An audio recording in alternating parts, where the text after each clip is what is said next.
नमस्कार, स्वागत है आप सभी का एक बार फिर से आपके अपने चैनल बोलचाल तमिल भाषा में। मैं हूँ उमा।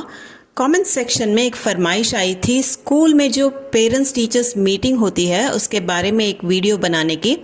इस वीडियो में हम वही देखेंगे। आप भी इस वीडियो से तमिल में कॉन्वर्सेशन प्रैक्टिस कर सकते हैं। आपको नए नए शब्द और वाक्य सीखने को मिलेंगे, तो जुड़े रहिए आखिर तक। चलिए वीडियो शुरू करते हैं। तो पेरेंट जब टीचर से मिलते हैं तो या तो गुड मॉर्निंग कहते हैं या नमस्ते कहते हैं।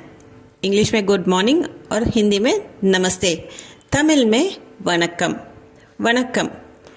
और ज़्यादातर जब भी पेरेंट गुड मॉर्निंग कहते हैं तो टीचर्स का रिस्पॉन्स भी वैसे ही होता है, गुड मॉर्निंग या वनक्कम। तो अपना इंट्रोडक्शन देने के लिए, जैसे एक बच्चा दीपक है, उसकी माँ गई है तो वो पहले अपना इंट्रोडक्शन देती है, मैं दीपक की माँ हूँ।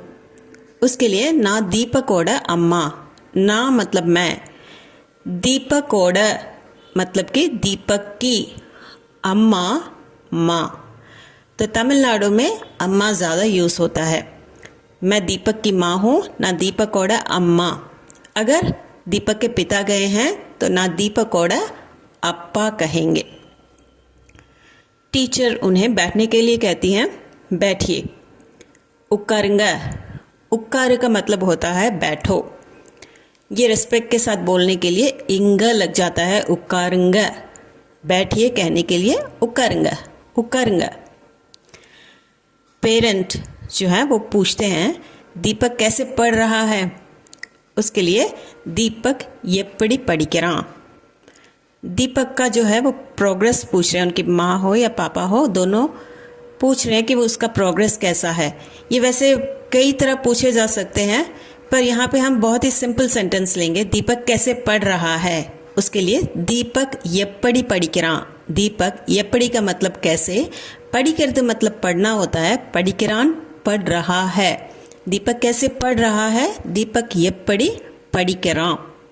तो टीचर का जवाब, वो साइंस में अच्छा कर रहा है। अवन साइंसला नल्ला पन्रान। अवन मतलब वो, लड़के के लिए हम अवन कहते हैं। साइंस जो है, साइंस सब्जेक्ट की बात हो रही है।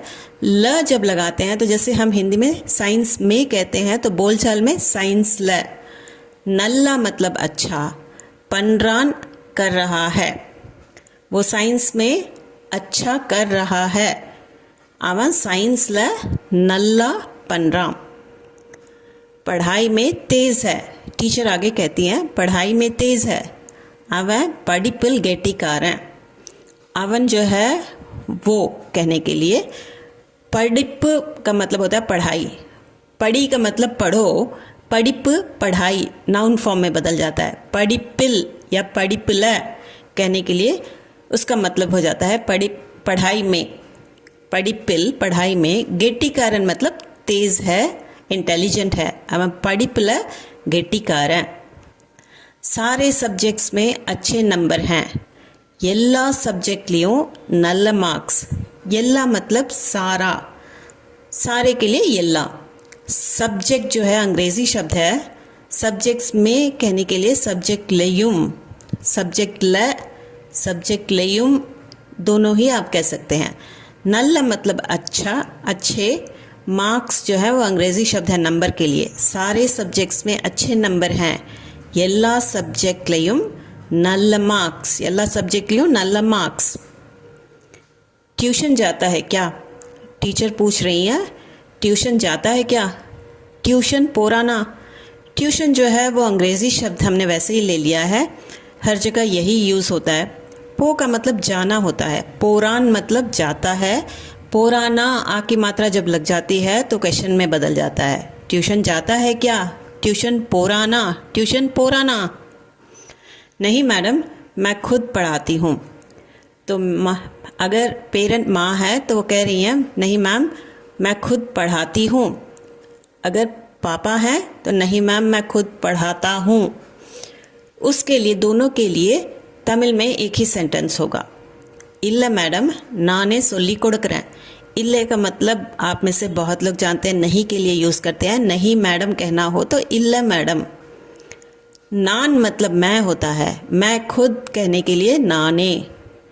सोल्ली का मतलब बोलना होता है, कुड़ का मतलब देना होता है, पर दोनों को जब हम एक साथ बोलते हैं सोल्ली कुड़करें, उसका मतलब है कि पढ़ाता हूँ या पढ़ाती हूँ। इल्ला मैडम नाने सोल्ली कुड़करें। टीचर क्लास में शांत रहता है। क्लास ल अमैदिया इरका। क्लास ल हम हर बार देखते हैं कि मे के लिए हम ल बोलचाल में ल, क्लास ल मतलब क्लास में। अमैदी मतलब शांति होता है। अमैदिया शांति से, इरका रहता है। क्लास ला अमैदिया इरका। किसी से लड़ाई झगड़ा नहीं करता। ये टीचर की रिपोर्ट है। किसी से लड़ाई झगड़ा नहीं करता, उसके लिए यार कोड़युम संड पोड्रदिल्ल।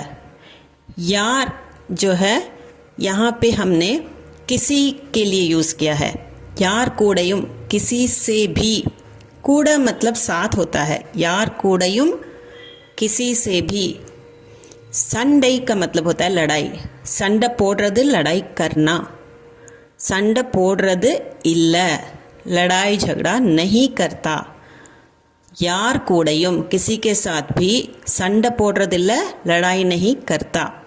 यार कोड़युम संड पोड्रदिल्ल, यार कोड़युम संड पोड्रद इल्ल। मैथ्स में थोड़ा कमज़ोर है। अब पढ़ाई कर दी और अब जो उनकी कमज़ोरी है वो बताना भी ज़रूरी है। मैथ्स में थोड़ा कमज़ोर है। मैथ्स ल कुछ वीका इरका। मैथमेटिक्स जो सब्जेक्ट है उसमें कहने के लिए मैथ्स ल। कुछ मतलब थोड़ा, वीक जो है अंग्रेज़ी शब्द है। वीका मतलब कि कमज़ोर। इरका है, लड़के की बात हो रही है तो इरकान। मैथ्स ल कुंचो वीका इरका। जी हाँ मैडम, मैथ्स होमवर्क धीरे करता है। तो पेरेंट भी अपनी सहमति देते हैं, कहते हैं कि जी हाँ मैम, मैथ्स होमवर्क थोड़ा धीरे ही करता है वो। आमांग मैडम मैथ्स होमवर्क मेदुआ पन्ना। आमा मतलब हाँ होता है। जी हाँ जब हम रिस्पेक्ट के साथ कहते हैं तो आमांग इंग लग जाता है। आमांग मैडम, जी हाँ मैडम के लिए आमांग मैडम। मैथ्स होमवर्क अंग्रेज़ी शब्द हैं दोनों। मैथ्स का जो गृह कार्य है, होमवर्क है, मेदुआ मतलब धीरे, पनरान का मतलब होता है करना, करना, करता है। आमांग मैडम मैथ्स होमवर्क मेदुआ पनरा। रोज़ आधा घंटा प्रैक्टिस करवाइए, ये टीचर कहती हैं। दिनमुम अரை மணி நேரம் प्रैक्टिस செய்ய வைங்க। दिनमुम का मतलब होता है रोज़। अरे का मतलब होता है आधा। मणि नेरम मतलब कि आधे घंटे का टाइम। नेरम का मतलब टाइम होता है। अरे मणि नेरम का मतलब है आधा घंटा टाइम। प्रैक्टिस अंग्रेज़ी शब्द है। सैयद मतलब करना होता है। सैय वई का मतलब होता है करवाइए। सैय वईंग करवाइए। दिनमुम अரை மணி நேரம் प्रैक्टिस सैय वईंग। यहाँ पे टीचर जो है वो एडवाइस दे रहे हैं, रोज़ आधा घंटा प्रैक्टिस करवाइए। ये कहने के लिए दिनमुम अரை மணி நேரம் प्रैक्टिस செய்ய வைங்க। दिनमुम रोज़ अரை மணி நேரம் प्रैक्टिस செய்ய வைங்க, आधा घंटा प्रैक्टिस करवाइए।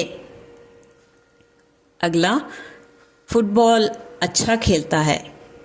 टीचर कह रही हैं फुटबॉल नल्ला विளையாடுறான்। फुटबॉल अंग्रेज़ी शब्द वैसे ही लिया है, हम हिंदी में भी फुटबॉल ही कहते हैं, पर तमिल में इसका अलग शब्द है कालपंद। ज़्यादातर फुटबॉल ही यूज़ करते हैं। नल्ला मतलब अच्छा, विளையாடுறான், विளையாடுறது मतलब खेलना होता है। विளையாடுறான் खेलता है, फुटबॉल अच्छा खेलता है। ये कहने के लिए बोलचाल में फुटबॉल नल्ला विளையாடுறான், फुटबॉल नल्ला विளையாடுறான்। क्लास में बहुत चुप रहता है। क्लासला ரொம்ப அமைதியா இருக்கான்। इससे पहले भी हमने क्लास में शांत रहता है पढ़ा था। यहाँ पे एक कंप्लेंट जैसा कह रहे हैं कि क्लास में बहुत ही चुप रहता है, कुछ ज़्यादा ही चुप रहता है, ज़्यादा बोलता नहीं है। तो उसके लिए क्लासला ரொம்ப அமைதியா இருக்கான்। क्लासला मतलब क्लास में, ரொம்ப बहुत के लिए आपको पता है, और அமைதி शांति के लिए। அமைதியா இருக்கான் चुप रहता है। கிளாஸ்ல ரொம்ப அமைதியா இருக்கான். थोड़ा शर्मीला है. கொஞ்சம் கூச்ச स्वभावम. கொஞ்சம் का मतलब थोड़ा होता है और कूचम का मतलब होता है शर्माना. इसके लिए हम कूचम शब्द यूज़ करते हैं. स्वभाव जो है उसके लिए ही हमने स्वभावम यूज़ किया है तमिल में. थोड़ा शर्मीला है कहने के लिए కొంచెం కూచ स्वभावम. కొంచెం కూచ स्वभावम. घर में कोई परेशानी है क्या? टीचर पूछ रही हैं. வீட்டில் ஏதாவது பிரச்சனையா?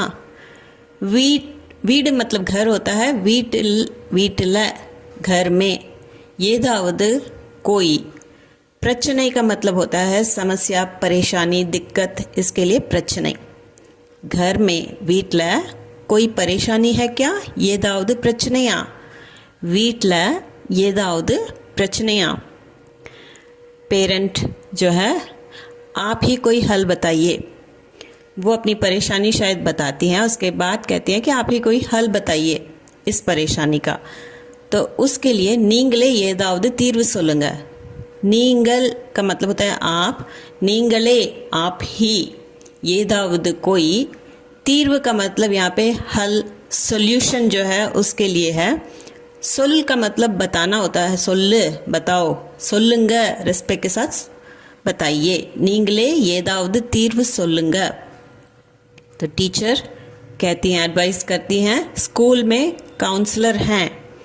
स्कूल काउंसलर இருக்காங்க. फिर से स्कूल में कहने के लिए स्कूल. काउंसलर जो है, जो एडवाइजर्स होते हैं स्कूल्स में होते हैं काउंसलिंग करने के लिए. तो काउंसलर से मिलने के लिए कह रही हैं. स्कूल में काउंसलर है. स्कूल काउंसलर இருக்காங்க. இருக்காங்க मतलब हैं. स्कूल में काउंसलर हैं. स्कूल काउंसलर இருக்காங்க. आप उनसे मिल सकती हैं. நீங்க அவங்கள பார்க்கலாம். நீங்க मतलब आप. அவங்க, அவन का मतलब वो होता है. அவங்க मतलब वे, यानी कि रेस्पेक्ट के साथ किसी के बारे में बोलते हैं तो अवन या अवल नहीं यूज़ करते हैं, अवंग यूज़ करते हैं. अवंगल उनसे. पार्क मतलब देखना होता है. पार्कलाम देख सकते हैं. यहाँ पे लिटरल मीनिंग हम देखना कह रहे हैं, पर आप उनसे मिल सकती हैं ये कहने के लिए नींगा उंगला पार्कलाम हम कह सकते हैं. मीटिंग खत्म होने के समय पर आपका बहुत धन्यवाद ये कहने के लिए रोम्ब नंरी. आपका कहने की ज़रूरत नहीं है आपको तमिल में. रोम्ब मतलब बहुत. नंरी का मतलब होता है धन्यवाद, थैंक्स. तो यहाँ पे रोम्ब नंरी कहना ही काफ़ी है. या आप बहुत रिस्पेक्ट के साथ अगर कहना चाहते हैं तो रोम्ब नंरींग इंग लगा सकते हैं. रोम्ब नंरींग. पर ज़्यादातर लोग रोम्ब थैंक्स कहते हैं. हो सकता है बहुत कुछ इस वीडियो में छूट गया हो. आपको किसी और वाक्य के बारे में जानना हो तो कमेंट सेक्शन में ज़रूर कमेंट करके पूछिएगा. और इस वीडियो के बारे में अगर आपके मन में कोई संदेह या प्रश्न हो तो उसे भी कमेंट करके बताइए. आपके संदेह को दूर करने की और प्रश्नों के उत्तर देने की पूरी कोशिश करूँगी. और अगर आप हमारे चैनल पर नए हैं तो चैनल को ज़रूर सब्सक्राइब कर लीजिए. ये वीडियो पसंद आया हो तो लाइक बटन दबाकर ज़रूर लाइक कर दीजिएगा. हाई पॉइंट्स भी दे दीजिए और ज़्यादा से ज़्यादा शेयर कीजिए. किसी को तमिल सीखनी हो या कोई तमिलनाडु में नया आया हो, तमिल लैंग्वेज से अगर कोई स्ट्रगल कर रहा हो तो उनको बहुत मदद मिल सकती है. तो मिलते हैं एक और वीडियो में. तब तक के लिए bye and thanks for watching.